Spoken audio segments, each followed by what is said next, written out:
Hi friends, welcome to FH kitchen. ఈరోజు మనం తయారు చేసుకోబోయే రెసిపీ సోయా చంక్స్ బిర్యానీ అండి.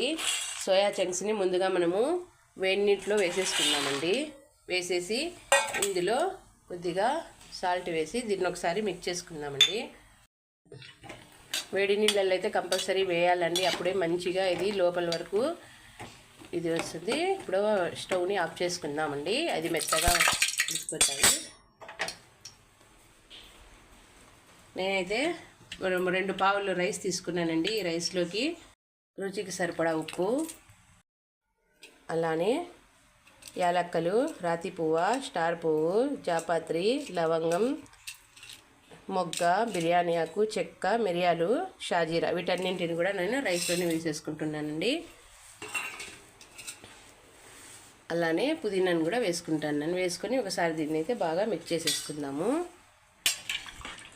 రైస్ అయితే కుక్ అవుతూ ఉంటుందండి, అప్పటి వరకు మనము ఇప్పుడు కర్రీ ప్రిపరేషన్ కోసము ఉల్లిపాయ ముక్కలు ఎక్కువ తీసుకున్నానండి. టమోటాలు, పచ్చిమిర్చి, 2 టేబుల్ స్పూన్ల అల్లం వెల్లుల్లి మసాలా, రుచికి సరిపడా ఉప్పు మనం ఆల్రెడీ సోయా చంక్స్లో వేసాం కాబట్టి చూసి వేసుకోండి. కర్రీలో గరం మసాలా అయినా తీసుకోవచ్చు, ధనియాల పొడి అయినా తీసుకోవచ్చు. నేను ధనియాల పొడి తీసుకున్నానండి. కస్తూరి మేతి, పసుపు, కారం. ముందుగా స్టవ్లో కొద్దిగా నెయ్యి, కొద్దిగా ఆయిల్ వేసేసుకున్నానండి. ఇప్పుడు ఇందులోకి మనము ఆయిల్ అయితే బాగా వేడైంది చూడండి. ఆయిల్లోకి ఉల్లిపాయ వేసేసి బాగా గోల్డెన్ బ్రౌన్ వచ్చే వరకు దీన్ని కుక్ చేసుకుందాము. అలానే కస్తూరి మెతి కూడా వేసేసుకున్నామండి. ఇవి ఎంత సాఫ్ట్గా అయిపోయినాయో చూడండి. ఇప్పుడు వీటిని వాటర్ని తీసేసుకుందామండి. కొంచెం కలర్ చేంజ్ అయింది. ఇప్పుడు ఇందులోకి మనము పచ్చిమిర్చి వేసేసుకుందామండి. ఆనియన్స్ ఎర్రగా అయినాయండి. ఇప్పుడు ఇందులోకి అల్లం వెల్లుల్లి మసాలా, గరం మసాలా, ధనియాల పొడి అన్నీ వేసుకోవచ్చు మీ ఇష్టము, కారము, పసుపు, అలానే ఉప్పు కూడా వేసేసి మిక్స్ చేసుకుందామండి.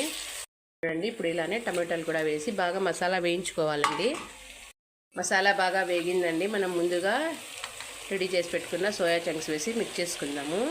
పీసెస్కి మసాలా అయితే బాగా పట్టుకునేదండి. వాటర్ వేసి ఒక 3 విజిల్స్ వచ్చే వరకు కుక్ చేసుకుందాం. ఫ్రెండ్స్, రైస్ నుంచి వాటర్ని అయితే తీసేసాను. ఇది బాగా కుక్ అయిందండి. వీటిని దీని మీదకైతే వేసేసుకుందాం. రైస్ మీదకైతే ఇలా వేసేసుకొని ప్లేట్ పెట్టేసుకొని మనము స్టవ్ మీద ఇలా ఒక ఇది పెట్టేసుకునండి, పెనం పెట్టి దీని మీద మనం దీన్ని కుక్ చేసుకుందాం అండి. వీటిని అయితే హై ఫ్లేమ్లో 10 మినిట్స్ పెట్టుకొని లో ఫ్లేమ్లో 10 మినిట్స్ పెట్టుకుందామండి. చూడండి ఫ్రెండ్స్, ఎంతో టేస్టీ అయినటువంటి మిల్ మేకర్ బిర్యానీ రెడీ అండి. తినండి, ఆరోగ్యంగా ఉండండి. నా ఛానల్ని లైక్ చేయండి, షేర్ చేయండి, సబ్స్క్రైబ్ చేసుకోండి.